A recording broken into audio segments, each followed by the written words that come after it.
Have you ever learned 10 new English words today, only to forget 8 of them next week? Maybe you've downloaded vocabulary apps, written long word lists, used flashcards, or memorized 50 words before an exam, but somehow, a few days later, most of them disappeared. If that has happened to you, you're not bad at remembering words. You may simply be learning them in a way your brain was never designed to remember. My name is Emma, and this is Train Your English Brain. Today, I want to tell you about a student named Mia. Mia worked very hard. Every evening, she memorized 20 new English words. She repeated them again and again. By Friday, she could remember almost all of them. By Monday, more than half were gone. She sighed and said, "Emma, I feel like my brain has holes. I keep pouring words in, and they keep falling out." I smiled, because the problem wasn't her memory, it was her method. So I asked her a strange question. When you learned the word umbrella in your own language, did anyone make you memorize it 20 times? She laughed. No. So how did you remember it? She thought for a moment. I saw it. I used it. It was raining. Exactly. You didn't remember the word because someone told you to. You remembered it because your brain connected it to a real experience. That is how memory works. Your brain doesn't love isolated information. It loves meaningful experiences. Think about your best vacation.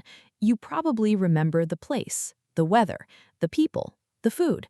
Nobody asked you to memorize those details. Your brain remembered them because they mattered. Words work the same way. Mia had been collecting vocabulary like numbers on a shopping list, but words aren't numbers. They belong inside stories, pictures, conversations, feelings. So we changed her strategy. Instead of learning 20 words every day, she learned only 5. At first, she wasn't happy. Only 5? Won't I learn much more slowly? I asked, how many of your 20 words do you still remember after 1 month? She smiled. Not many. So let's try remembering 5 forever. Every day, Mia chose 5 words. For each word, she did 4 simple things. First, she found a real sentence, not a dictionary definition, a sentence that sounded natural. Second, she imagined a picture. If the word was bridge, she imagined herself walking across a bridge at sunset. Third, she said the sentence out loud 3 times, not perfectly, just naturally. Finally, she used the word once that same day, maybe in her journal, maybe in a message, maybe while talking to herself. Something interesting happened. After 2 weeks, she remembered almost every word, not because she had a better memory, because every word became part of an experience. Think about meeting a new person. If someone only tells you their name, you might forget it. But if you spend an afternoon talking together, laughing together, sharing stories, you'll probably remember their name for years. Words are very similar. The more connections your brain creates, the stronger the memory becomes. Another mistake many learners make is studying the same word in exactly the same way every time. They read it, cover it, read it again, repeat, repeat, repeat. The brain quickly becomes bored. Instead, try meeting the same word in different places. Read it in a story, hear it in a podcast, see it in a movie, write it in your notebook, say it in a sentence. Every new connection strengthens the memory. Think of memory like building a bridge. One piece of wood won't hold much weight, but many pieces connected together become strong. One afternoon, Mia came to class excited. She said, "Emma, I remembered a word from 3 weeks ago." I asked, "Which word?" She answered immediately, "Journey." "How did you remember it?" She smiled. I remembered the story, not the spelling, not the translation, the story.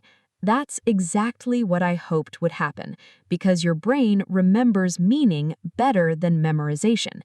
Another surprising thing happened. As Mia remembered more words, speaking became easier. She no longer searched through a list of vocabulary. The words simply appeared. Why? Because memories connected to real experiences are easier to find. It's like organizing books in a library. Random books are difficult to find. Books organized by stories and ideas are much easier to remember. Months later, Mia told me, I don't count how many words I learn anymore. I count how many words become part of my life. That may be the most important lesson of all. Learning isn't about collecting, it's about connecting. 5 deeply learned words can be more valuable than 50 forgotten ones. So here is your challenge for today. Choose only 5 new English words. Not 20, not 50. For each word, find one real sentence. Create one picture in your mind. Say it out loud, then use it once before the day ends. Tomorrow, meet those same 5 words again, not by memorizing them, by using them. Remember, your brain doesn't keep words because you repeat them. It keeps words because they become meaningful. And when a word becomes part of your experiences, it stops being something you studied, it becomes something you know. My name is Emma, and I will see you in the next episode.